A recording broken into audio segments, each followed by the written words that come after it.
Guys, konnichiwa. Welcome back to my channel. This is Japanese language vocabulary series and today is another word of the day.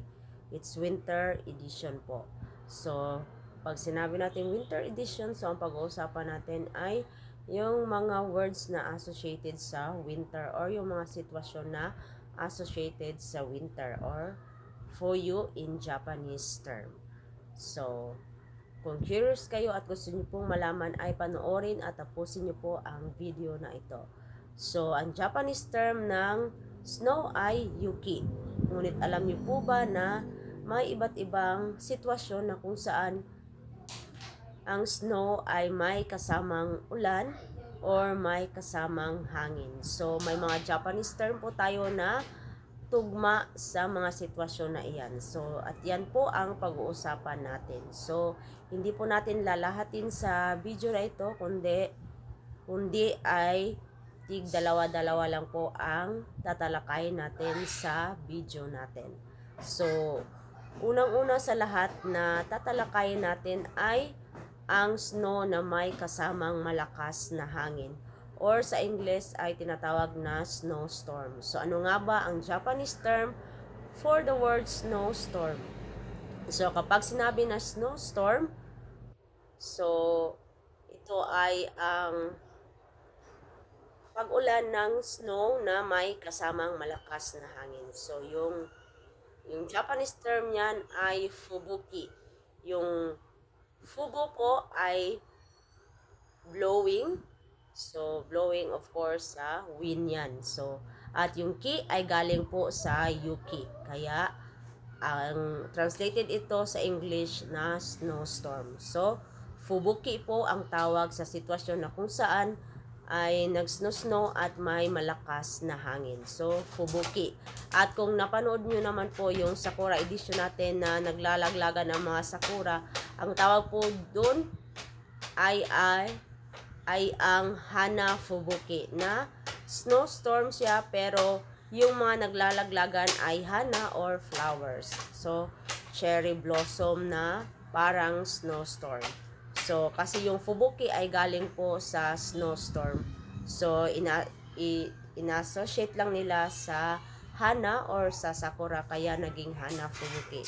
Now, going back sa pag-usapan natin ay yung snowstorm ay fubuki po ang tawag or ang Japanese term niyan. So, yan po ang tatandaan nyo. Yung fubo po ay blowing at yung ki ay galing sa salitang yuki. Kaya, kapag pinagdugtong na ito ay fubuki. So, snowstorm. So, ang pangalawang pag-uusapan naman natin ay ang powdery snow or powder snow.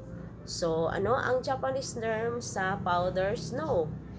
So, ang Japanese term dyan ay kuna yuki. Ang kuna po ay katumbas ng powder. Yung kanji po na nauna dyan sa kuna,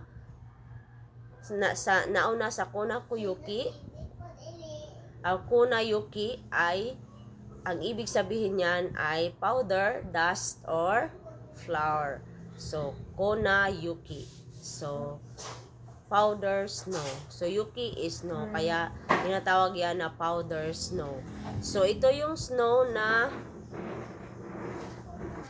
talagang maliliit ang kanyang grano. So, kasi may snow rin na ang laki ng grano niya pag naglalaglaga na. Pero yung snow na tinutukoy dito ay yung pinong-pinong snow na naglalaglagan. So, ang tawag dyan ay konayoki. So, konayoki ang tawag sa powder snow. So, tandaan nyo na ang kuna ay, ang ibig sabihin nito ay powder at ang yuki ay snow. Kaya powder snow kapag pinagdugtong natin. So, may dalawang Japanese term na kayo na natutunan sa video ito at ang ibang Japanese term na patungkol sa snow ay tatalakayin natin sa susunod natin na video. Sana po ay i-memorize or i-familiarize nyo ang term na ating na-discuss sa araw na ito para kung sakali man ay magkaroon kayo ng conversation with your Japanese coworkers ay na patungkol sa winter season or sa snow ay alam nyo na kung ano ang isasagot or ano ang term na gagamitin ninyo kapag sinabi na snowstorm or fubuki or kaya ang powder snow na Konayuki.